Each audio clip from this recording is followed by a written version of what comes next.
Hi guys, today from London, from the Hyde Park. Today we will talk about who steals from you without you even noticing it. Come on.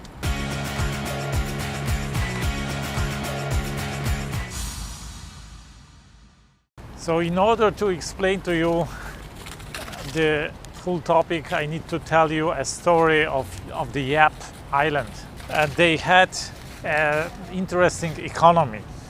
The money was limestone, huge stones of limestone that doesn't exist in nature on the Yap Island, and they were bringing huge stones of limestone from another island to Yap and placing them somewhere on the land, or even on the beach, or even in the sea.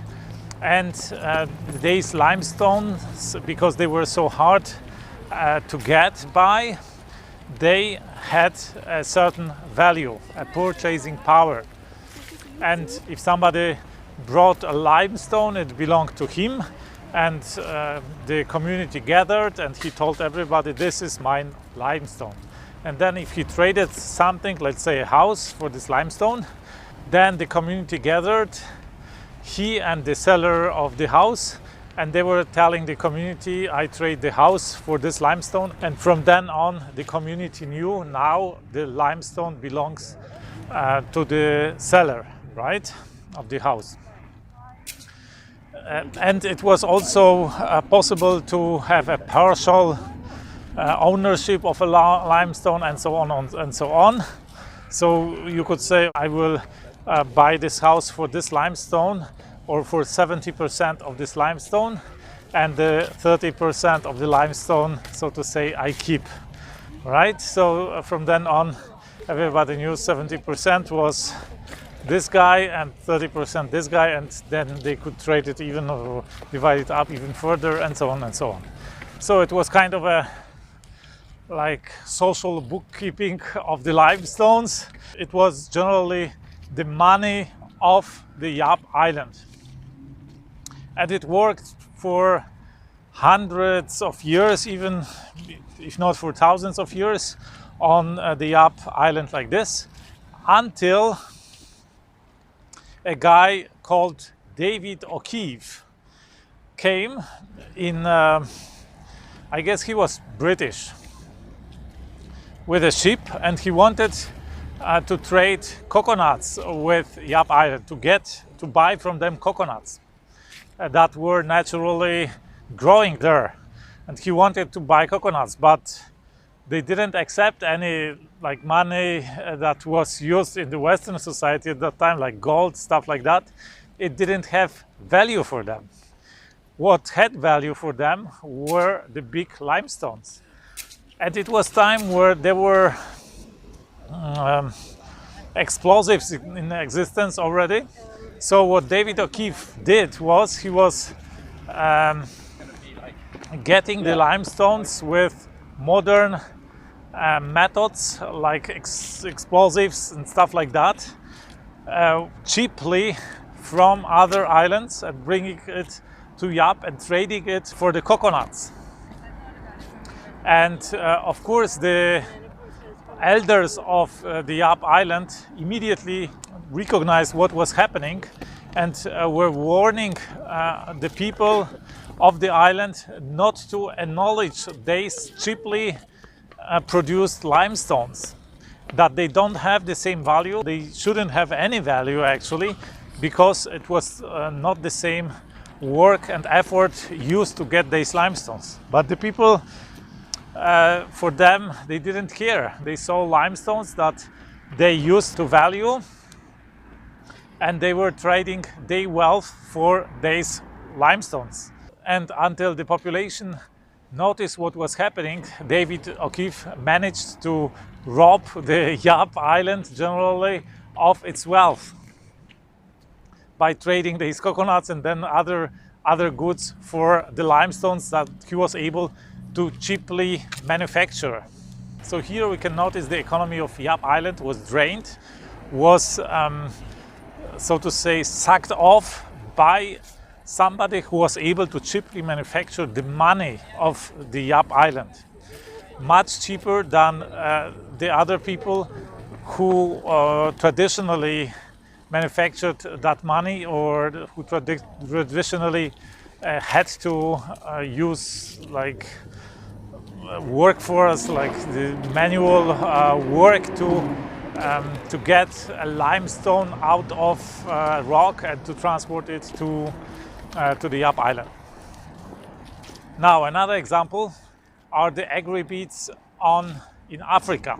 You have certainly heard that these stupid Africans were trading goods for some beads that were coming from Europe, and so on and so on. So they were stupid people, and the Europeans were able to, buy stuff from them practically for nothing. But the reality is slightly more complicated. It's not that they were stupid people. The Aggry beads were actually, for hundreds of years, a payment medium, money, generally money, in Africa, because these Aggry beads were extremely difficult to come by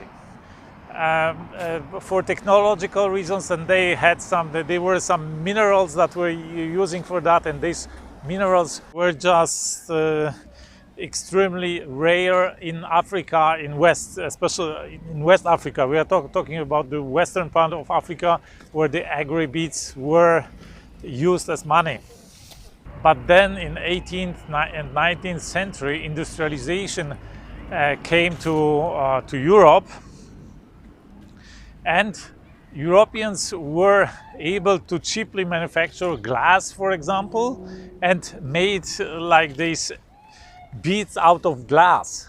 And these beads, they looked, and they were actually, some of these minerals that were used by Africans, this was actually a natural glass, more or less, right? And Europeans were able to cheaply manufacture such beads, and they were using them as money, of course, in Africa. That was accepted as money.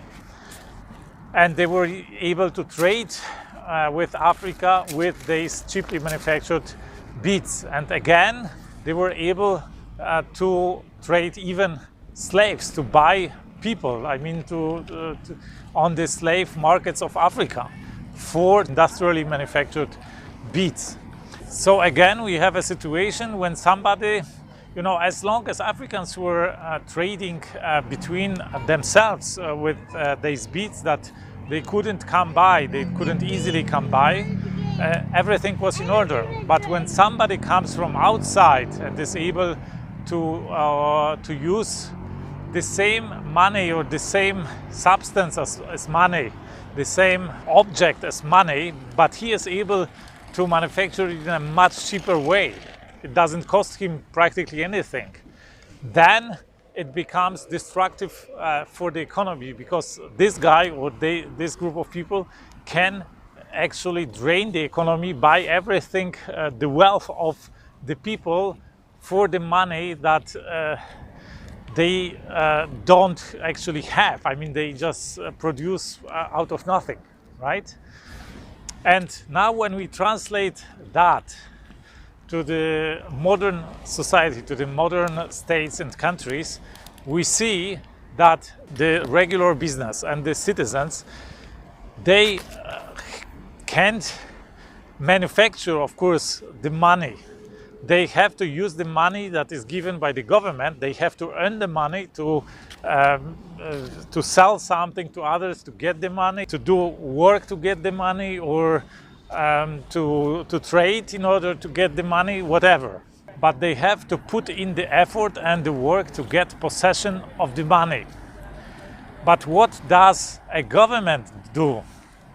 They generally, in a very simplified way, they can generally print money and buy everything in the marketplace, everything in the economy with that money that they have printed. Let's say you want to buy something from me from $100, you first need to have this $100, and in order to have that, you have to first sell somebody else something for $100 or make a work that is worth $100, right? Do the work. But if a government wants to buy from me something for $100, everything it needs to do is just to print the money. And to print $100 bill, what is the cost of printing $100 bill? Maybe 10 cents, maybe 1 cent, right? It's really like 1,000th part of that, or like 10,000th part of $100, right? So it's practically nothing to print $100. But they can pay for something to you that is worth $100, for the goods, for the real goods. Right? So when you use the same analogy from the Yap Island and the Western Africa, then we see that the wealth of the citizens is drained by somebody who can manufacture the money practically for nothing. I mean, who can cheaply manufacture the money that the citizens can't, or are not allowed to, or are prohibited to, right? And this somebody is governments. So governments drain the wealth of the citizens by printing the money. This is a natural fact. This is the same thing that happened in the Yap Island and in Western Africa. So this happens on the national level. What happens on the international level? What happens in the world? What is the world's currency right now? It is the dollar. So now if, let's say, Brazil trades with, I don't know, let's say with Russia, or not to be controversial, let's say Brazil trades with Australia, then they use dollars. This is then really a just trade, because every one of these countries had to first manufacture something for $100 or to sold something for $100 for somebody in order to get this $100, and then they can buy from somebody else something for this $100, right? This is then a just trade. But what happens if America buys, let's say, from Brazil something for $100, right? Let's say they buy, I don't know, 100 kilo bananas from Brazil for $100. What is the cost of this waste $100 for America? Close to zero, right? And they get 100 kilo of bananas, which value certainly lies much higher than zero, right? So the world economy is running in this model since the Second World War, generally, more or less since the Second World War.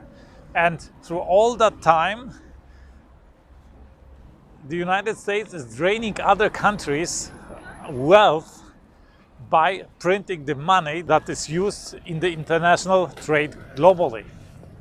And now you understand why America is so aggressive to all the countries that want to drop dollar in the international trade, that don't want to sell, let's say, oil for dollars, that want to switch to selling for gold, because the gold production, America can't produce gold cheaply and cheaper than others, but dollars, of course, they can. Right, and then have the monopoly to, of course, to print dollars in the world, and nobody else can print dollars. That's why America is so extremely aggressive to every approach to dropping the dollar in the international trade. And here again, we have the same situation. Somebody is able to cheaply manufacture the money that others use and can manufacture so cheaply. And this always leads to a massive transfer of wealth from those who use the money and can't get them cheaply to those who can manufacture the money cheaply. right?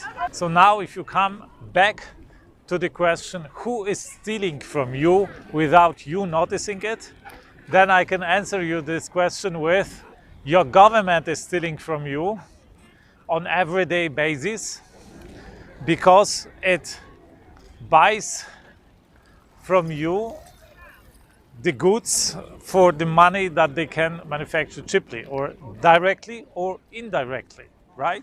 And on the other hand, the money you keep is losing its value from day to day, from year to year.